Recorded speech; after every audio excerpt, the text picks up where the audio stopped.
എൻ്റെ ഒരു week off day ആണ്. വീക്ക് ഓഫ് ഡേ ഈവനിങ്ങിൽ മമ്മീനെ യാശുവിനെ കൊണ്ട് പുറത്തു പോകുക എന്നുള്ളതൊരു സ്ഥിരം പരിപാടിയാണ്. ഇവരെ രണ്ടുപേരെ നമ്മൾ റൂമിലിട്ട് അടച്ചിട്ടല്ലേ ജോലിക്ക് പോകണേ. സോ ഇവർക്ക് രണ്ടുപേർക്ക് ആഴ്ചയിൽ 2 ദിവസം കിട്ടുന്ന ഒരു ഔട്ടിങ്ങാണ് യാശുവിനും മമ്മിയുടെയും എൻ്റെയും ചേച്ചിയുടെയും വീക്ക് ഓഫ് ദിവസങ്ങളെ. സോ ഇന്ന് ഞങ്ങൾ ഞങ്ങളുടെ ഫ്ലാറ്റിനടുത്തായിട്ടുള്ള ഒരു ഹനുമാൻ മന്ദിരത്തിലാണ് പോയത്. സോ അവിടെ ചെന്ന് കഴിഞ്ഞപ്പോഴത്തേക്കും കുറേ ആൾക്കാരൊന്നും ഇല്ലായിരുന്നു, ഭയങ്കര ശാന്തമായിരുന്നു. കാരണം ആ ടൈം നോക്കിയിട്ടാണ്, വർക്കൊക്കെ കഴിഞ്ഞ് വരുന്നതല്ലേ ഉള്ളൂ. ഈ യാശുവിൻ്റെ ഓട്ടം നോക്കിയാലേ നിങ്ങൾക്കറിയാമല്ലോ, നമ്മൾ റൂമിൽ അടച്ചിട്ട് വളർത്തുന്നത് കൊണ്ടാണെന്ന് തോന്നുന്നു അവന് വെളിയിൽ ഇറങ്ങിയിട്ടുണ്ടെങ്കിൽ ആൾക്കാരെ കാണുമ്പോഴത്തേക്കും ഒരു പ്രത്യേക സന്തോഷമാണ്. ഭയങ്കര ഓട്ടവും, നമ്മൾ പിടിച്ചാലൊന്നും കിട്ടത്തില്ല, ഭയങ്കര ഓട്ടത്തിലായിരിക്കും പുള്ളിക്കാരൻ.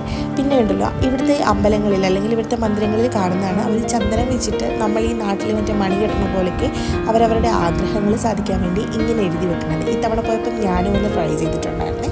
പിന്നെ യാശു കൊണ്ട് ഇതിനുള്ളിലൊരു ഫോട്ടോ വെച്ചിട്ടുണ്ട്, അത് അവർ ജസ്റ്റ് ആണിയൊന്നും തറച്ചിട്ടില്ല, ചുമ്മാ വെച്ചേക്കുകയാണ്. സോ അവൻ അവിടെ ചെന്ന് അറുത്തിൽ തട്ടുന്ന കാണുമ്പോഴത്തേക്ക് എനിക്ക് പേടിയായിരുന്നു, പൊട്ടുപോകണേ. സോ ഞാൻ അവനെയും കൂട്ടി വെളിയിലേക്ക് നടന്നു. മമ്മി ഉള്ളിലാണ്, മമ്മി പ്രാർത്ഥനയ്ക്ക് കഴിഞ്ഞ് വരാമെന്ന് പറഞ്ഞു.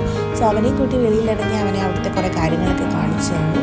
ഡൽഹിയിൽ ചൂട് സ്റ്റാർട്ട് ചെയ്തതുകൊണ്ട് നല്ല കൊതുകിൻ്റെ ശല്യം ഉണ്ടായിരുന്നു. എങ്കിലും യാശു ഉള്ളിൽ പോയാൽ ശരിയാവില്ല, അവിടെ എന്തെങ്കിലുമൊക്കെ നശിപ്പിക്കുമെന്ന് എനിക്കറിയാവുന്നതുകൊണ്ട് ഞാൻ യാശുവും കൂടെ അവിടുത്തെ കുറേ ആൾക്കാരെയും പിന്നെ യാശുവിനെ എവിടെ പോയാലും കുറച്ച് ഫാൻസ് കാണും, അവനെ അറിയാവുന്നവർ കുറേ പേര് വന്ന് അവനോട് സംസാരിക്കാനൊക്കെ നിൽക്കും.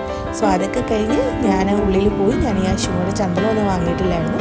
സോ ഞങ്ങൾ രണ്ടുപേരും കൂടി പോയി ചന്ദനമൊക്കെ വാങ്ങി അവിടെ അതൊക്കെ എഴുതി തിരിച്ചിറങ്ങി കഴിഞ്ഞപ്പോഴത്തേക്കും മമ്മീനെയും കൂട്ടിക്കൊണ്ടാണ് ഞങ്ങൾ വന്നത്. അപ്പോൾ യാശുവിൻ്റെ പരിചയക്കാർ വീണ്ടും യാശുവിനെ കാണാനെത്തി. സോ അവർ യാശുവിന് ഹായ് ഹലോ ഒക്കെ പറയുന്നതാണ് ഈ കാണുന്നത്.